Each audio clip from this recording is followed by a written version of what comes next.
যাকে ভালোবাসবেন তাকেই বিয়ে করবেন জীবনে। এটা কিন্তু একেবারে বাস্তব এক্সপিরিয়েন্স থেকে বলতেছি। ভালোবাসাটা ফিল না করলে বিয়ে করা যাবে না। বিয়ের আগে একে অপরকে জানাশোনা থাকা দরকার, কথা বলার দরকার, জানাশোনা চেনা জানা খুব ভালো থাকা দরকার। তা না হলে এটা সমস্যা দেখা দেয়। কিভাবে জানবেন শুনবেন এটা তো আপনি খুব ভালো জানেন। প্রথমে সিভি শেয়ার করবেন।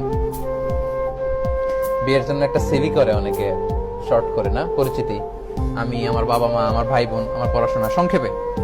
সবাই আজকের প্রোগ্রাম শেষে একটা করে নেবেন সিভি। যেহেতু pre marriage essentials topic, so এগুলো নিয়ে তো স্টেপ বাই স্টেপ আমাকে বলতে হবে। Okay okay, come on. CV করলেন, ফাইন। আচ্ছা, decent photo sharing, photo share করা যাবে। Of course it should be decent. শালীন পোশাক